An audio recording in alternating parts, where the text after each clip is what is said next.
Hello दोस्तों, आज की कहानी शुरू होती है एक एमा नाम की लड़की से।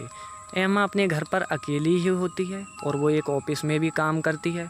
ऑफिस की छुट्टी मिलने के बाद में एमा को वीकेंड का काफ़ी अच्छा खासा शौक़ है।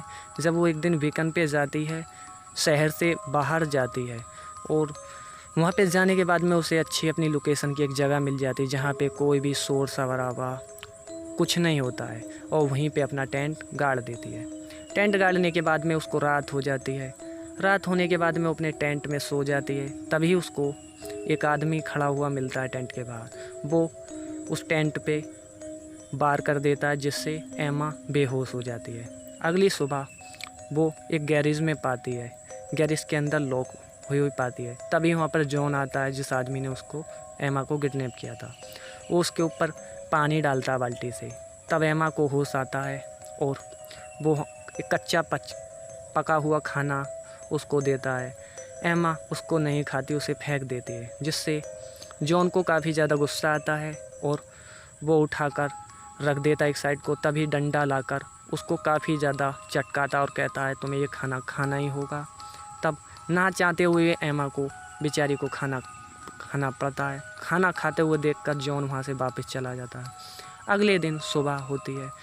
एमा को इतनी भूख लगी थी कि जॉन के आने से पहले उसने खुद ही खाना खा लिया था। खाना खाने के बाद में उसको काफ़ी ज़्यादा प्यास लगती है जिससे बाल्टी रखी हुई होती है, उसमें इतना सा पानी होता है कि एक घूंट में ही वो पी जाए। अगली सुबह फिर आता है जॉन उसके पास आकर उसको देखता है और वो काफ़ी ज़्यादा डर जाती है। वो कहती है कि तुम मुझे ऐसे क्यों कर रहे हो परेशान। वो कहता है, वो कुछ नहीं बोलता है और उसको फिर लॉक कर देता है। वो काफ़ी ज़्यादा कोशिश करती है आज़ाद होने की, लेकिन पोल और हाथ में जंजीर बंधी हुई कैसे, इम्पॉसिबल है। फिर अगले 3 दिन हो जाते हैं। तीसरे दिन फिर जॉन वापस आता है और उसको पानी गिरता है। खड़ी होकर होश में आने के बाद में वो खाना खाती है।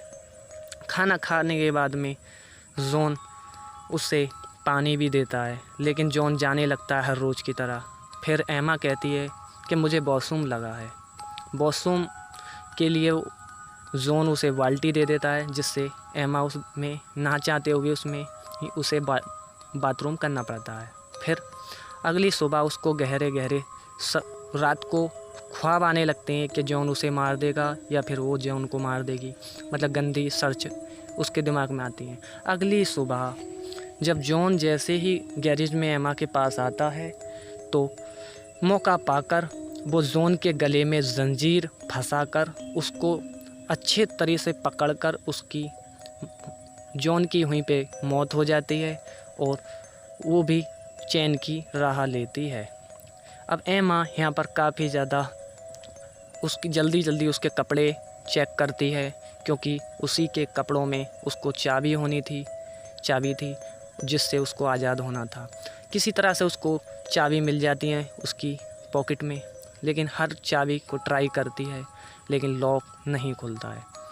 वो तरह तरह की कई सारी चाबी होती हैं गुच्छे में, वो ट्राई करती है लेकिन उसकी सभी ट्राई बेकार जाती है और लॉक नहीं खुलता है। लॉक बहुत कठिन लॉक होता है, बल्कि ये चाबी वो नहीं है जो इस लॉक में लगे। फिर वो कोशिश करके थक जाती है और तभी उसको वहाँ पे एक गंदे सपने दिखते हैं और वहाँ पे सीलिंग टूटी हुई नज़र आती है। वो सीलिंग को काफ़ी ज़्यादा और तोड़ती है अपने हाथ से। उसे पता था कि मैं पोल को नीचे से उखेड़ दूँगी, लेकिन पोल अंदर नीचे गैरेज में से भी बेस्टमेंट्स के नीचे भी गड़ा हुआ होता है, जिसकी वजह से एमा सोचती है कि मैं आज़ाद नहीं हो पाऊँगी। वो अंदर भी गड़ा हुआ है। अब काफ़ी कोशिश करती है और जंजीर से ही पोल को काटने लगती है, लेकिन फिर सोचने लग जाती है, फिर थक जाती है। उसको काफ़ी ज़्यादा परेशानी होती है। दरअसल उसको प्यास लगती है तो उसको ना चाहते हुए भी अपना बाथरूम जो किया था वही पीना पड़ता है।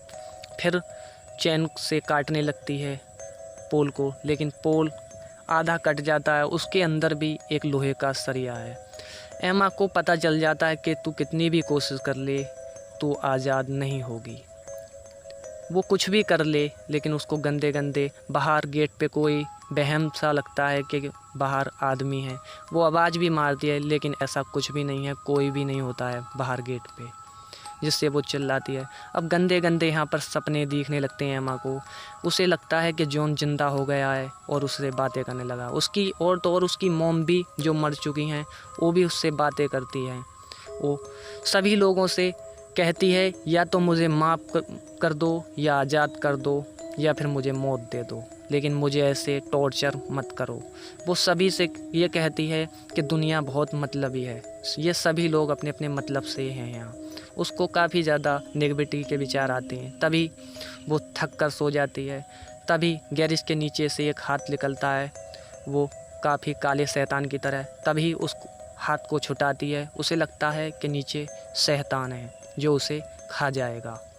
तभी वो देखने लग चेक करती है गैरेज के अंदर, और अब जॉन की बॉडी में से भी काफ़ी ज़्यादा बदबू आने लगी है, क्योंकि कई दिन की डेड बॉडी हो गई है। अब वो थक हार कर फिर कोशिश करती है। तभी उसको मिट्टी हटाने वाली एक वो दिखती है करछली।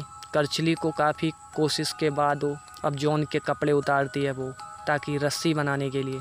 अब उस करछली पे फेंक के मारती है, लेकिन कोशिशें नाकाम हो जाती हैं उसकी, और आखिर में वो और कपड़े की ज़रूरत पड़ती है उसको रस्सी लंबी करने के लिए। लेकिन जैसे ही वो अपनी नाक को बंद करके कपड़े उतारती है, तभी उसके गले में एक चेन मिलती है, उसमें चाबी होती है। चाबी को देखकर उसको वो अपना लॉक खोलती है। लॉक खोलने के बाद में वो उसके पैर के लॉक खुल जाता है और वो किसी तरह से आज़ाद हो जाती है। फाइनल आज़ाद होने के बाद में वो बाहर जाने के लिए उसमें इतनी भी हिम्मत नहीं रहती कि वो ठीक से बाहर निकल जाए, क्योंकि बहुत ज़्यादा टूटी हुई डरावनी, जहाँ इतनी दिलेर थी एमा कि अकेली ही बिकिन करती थी, लेकिन अब उसमें गंदे गंदे शैतान के ख्वाब देखते हैं। उसे लगता है कि बाहर कोई गेट पे है जो शैतान है। उसे लगता है कि वो मुझे खा जाएगा। अब उसके दिमाग में आइडिया आता है, क्यों ना इस शैतान को भूख लगी है, इससे जॉन की बॉडी को वो उस गैरेज के अगारे कर देती है। अब उसे लगता है कि वो गैरेज शैतान खाने लगा है। अब वो एक डंडा उठाती है, हिम्मत करती है और वो बाहर आने की कोशिश करती है। धीरे धीरे कोशिश करने के बाद वो जॉन को करती है उस गैरेज पर। गैरेज के अंदर उसे लगता है कि अब शैतान उसको खा रहा है, जॉन की डेड बॉडी को। अब वो गेट के बाहर चली जाती है।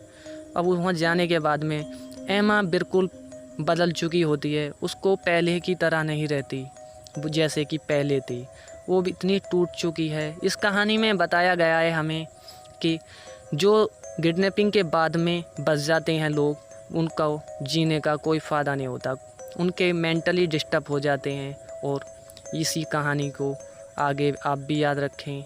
ऐसा हुए तो हमें कमेंट बॉक्स में ज़रूर लिख कर भेजें। और यहीं पे ये मूवी डी एंड हो जाती है। प्लीज़ चैनल को सब्सक्राइब करना।